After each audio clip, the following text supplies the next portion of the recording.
You may be thinking, now is a great time to buy a second home or investment property.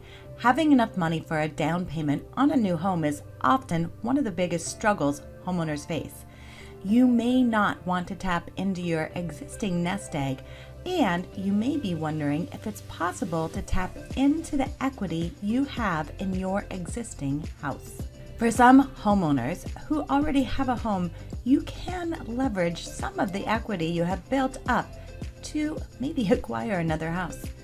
There are a few different options for using your equity in your existing house, and you always want to consult your accountant to find out any tax implications, and perhaps your financial advisor to find out if buying another property fits in with your long-term investment strategy.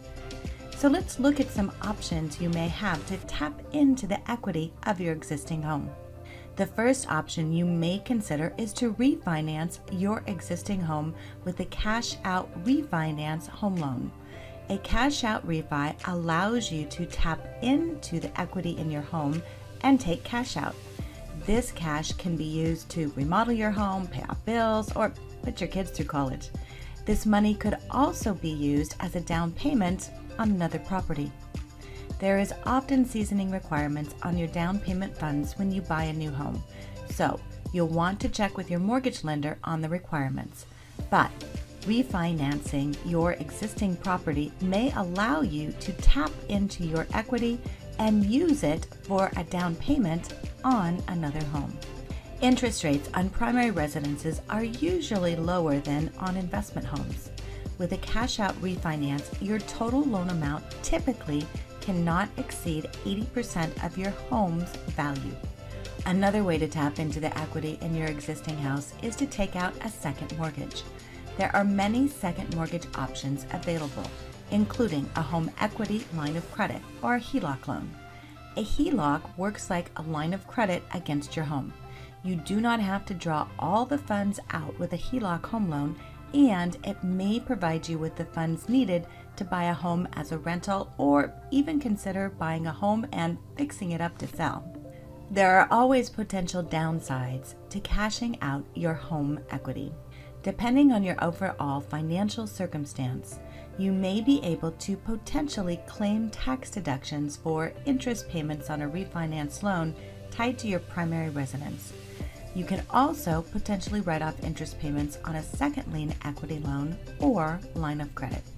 Equity lines work similarly to credit cards because you have access to a revolving line of credit, and you have the option of making interest-only payments for a certain number of years.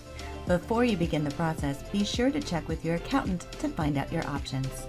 When you use your existing home equity to finance a second home, you stand to lose your primary house if you fall behind on the loan payments. Equity lines of credit usually have variable interest rates, which means your payments could skyrocket over the course of time. Home equity loans tend to have shorter terms than standard mortgages, which means you may have a larger monthly payment to manage. If your payments fall within your budget, then a cash-out refinance or equity line may make sense. But if funds are tight, then the cons may outweigh the pros. Whatever you decide, be sure you're working with your accountant, your financial advisor, and of course, a licensed mortgage professional. You may be sitting on an opportunity to expand your homeownership with the equity in your existing home. Thanks for watching. We are here to answer your questions and help you through the process. You can reach us online at www.loansolutionsnow.com. We look forward to working with you.